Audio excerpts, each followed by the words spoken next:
பிஸ்மில்லாஹிர் ரஹ்மானிர் ரஹீம். நமது நபி ஸல்லல்லாஹு அலைஹி வஸல்லம் அவர்களின் மக்கா மதீனா வாழ்க்கை. நமது நபி ஸல்லல்லாஹு அலைஹி வஸல்லம் அவர்கள் இவ்வுலகில் வருகை தருவதற்கு முன் எல்லா விதமான பாவங்களும் மலிந்து கிடந்தன. மக்கள் அல்லாஹுவையும் அவன் கட்டளைகளையும் மறந்து போய் வாழ்ந்து வந்தன. இந்நிலையில்தான் அல்லாஹு தாலா நமது நபி அவர்களை முழு உலகத்திற்கும் வழிகாட்டியாக அனுப்பி வைத்தான்.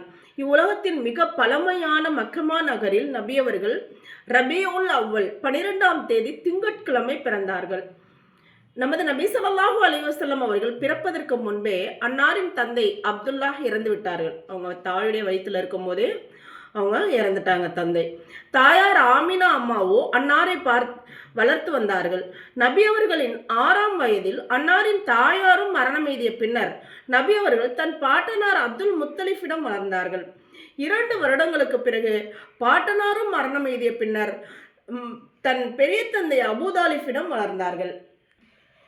இன்னைக்கு நம்ம எவ்வளோ பேர் எவ்வளோ கஷ்டங்கள், நான் கஷ்டத்தோடையே வளர்றேன் அப்படின்னு சொல்கிறாங்க. பாருங்க, பிறக்கிறதுக்கு முன்னாடி தந்தை இழந்து, பிறந்த 6ஆம் வயதில் தாயை இழந்து, அதுக்கப்புறமா தன்னுடைய 8ஆம் வயதில் பாட்டனாராக இழந்து, அதாவது ஒன் பை ஒன்னாக தன்னை யார் ஆதரிக்கிறாங்களோ அவங்க எல்லாரையும் இழந்துட்டே வர்றாங்க. நமது நபி ஸல்லல்லாஹு அலைஹி வஸல்லம் அவர்கள் சிறு பிராயத்திலிருந்தே நற்குணம் கொண்டவர்களாக இருந்தார்கள். அவர்கள் உண்மையாளராக நம்பிக்கையாளராகவும் இருந்தார்கள். அதன் காரணமாகவே செல்வ சீமாட்டி உயர்குலத்தை சேர்ந்த கதீஜா அம்மையாரும் நபியவர்களை மணமுடிக்க தூது அனுப்பினார்கள். நபி அவர்களுக்கும் ஹதீஜா நாயகிக்கும் நபியவர்களின் 25ஆம் வயதில் திருமணம் நடந்தது. பிறகு நபி ஸல்லல்லாஹு அலைஹி வஸல்லம் அவர்களின் 40 வயதில் ஹிரா மலை குகையில் அல்லாஹு தாலா நபி பட்டம் வழங்கி சிறப்பித்தான்.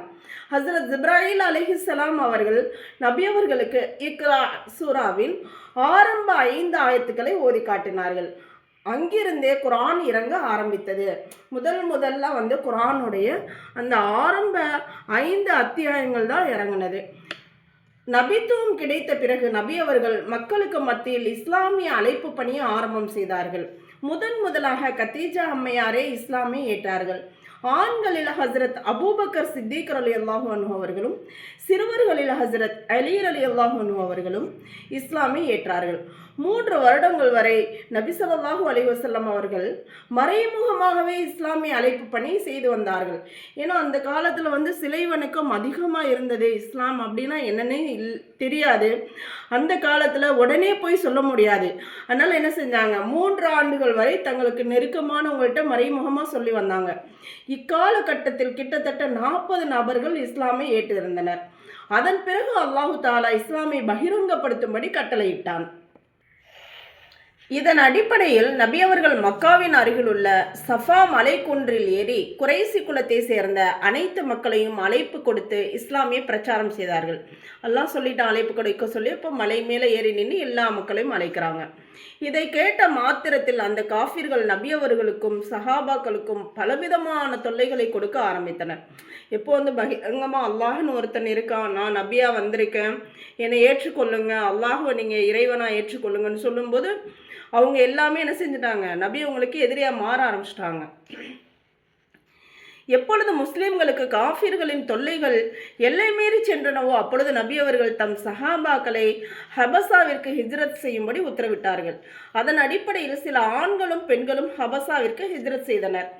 அந்நாட்டு அரசர் நஜ்ஜாசி மிகவும் நல்லவராக இருந்தார்.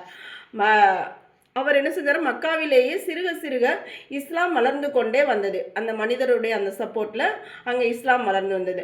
அனுதினமும் யாராவது இஸ்லாமை ஏற்ற வண்ணம் இருந்தனர். இதை பார்த்த காஃபிர்களுக்கு மிகவும் கோபம் ஏற்பட்டு அபூதாலிஃப் என்ற பள்ளத்தாக்கில் முஸ்லிம்களை கைது செய்து அடைத்து வைத்து சித்திரவதை செய்தனர். அந்த பள்ளத்தாக்கில் குடிக்கவோ ஏதோ சாப்பிடவோ எந்த ஒரு இதுவும் இல்லை. குழந்தைகள், சிறுவர்கள், வயதானவர்கள் எல்லாருமே ரொம்ப கஷ்டப்பட்டாங்க. பிறகு அதிலிருந்து விடுதலை பெற்று நபித்துவத்தின் 10ஆம் ஆண்டு நபி அவர்களின் சிறிய தந்தை அபூதாலிஃப் அவர்கள் இறப்பெய்தினார்கள். இந்த கவலையில் இருக்கும்போதே நபி அவர்களின் ஆறுயிர் மனைவி அன்னை ஹதீஜா ரலியல்லாஹு அன்ஹா அவர்களும் இறப்பெய்தினார்கள். நபி அவர்கள் மிக கவலையுடன் இருந்தார்கள். அதனாலேயே அந்த ஆண்டை துக்க ஆண்டு என அழைக்கப்பட்டது.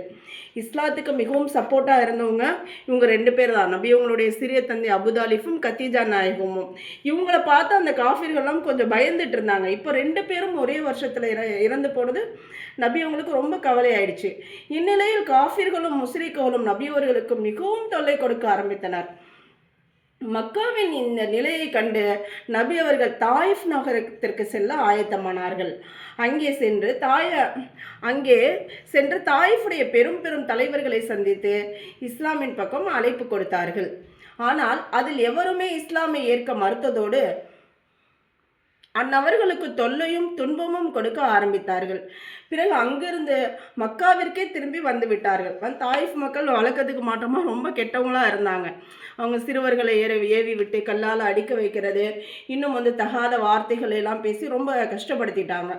மறுபடியும் மக்காவுக்கே வந்துட்டாங்க. தொடர்ந்து பலதரப்பட்ட தொல்லைகளை அனுபவித்த பின்னர் நபித்துவம் கிடைத்த 10ஆம் ஆண்டு அல்லாஹ்விடம் இருந்து மிக பெரும் வெகுமதியாக மிஹ்ராஜ் செல்லும் பாக்கியம் கிடைத்தது.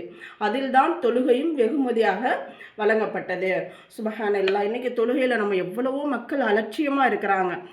பெயருக்காக ஒரு முஸ்லீம் என்று நம்ம பெயர் வச்சுட்டு ஆயிஷானோ கத்தீஜானோ ஏதோ ஒரு பெயரை வச்சு கொண்டு முஸ்லீமாக வாழக்கூடிய எத்தனையோ பேரை நம்ம பார்க்க முடியுது. அல்லாஹ் எவ்வளவு தூரம் மிஹ்ராஜுக்கு அல்லாஹ் விண்ணுலக பயணம் அழைத்து எத்தனையோ விஷயங்களை கொடுக்கறதா இருந்தால் கொடுக்கலாம். ஆனால் தொழுகை அல்லாஹ் கொடுத்துருக்கான் அப்படின்னாக்க அதனுடைய பெருமதி என்னன்றதை நம்ம உணரணும். இன்ஷா அல்லாஹ். பாடம் மிக பெரியதாக இருக்கிறதுனால இன்ஷா அல்லாஹ் நாளைக்கு மீதி பாடத்தை நம்ம அப்லோட் பண்ணணும். அஸ்ஸலாமு அலைக்கும் வரஹ்மத்துல்லாஹி வபரகாத்துஹு.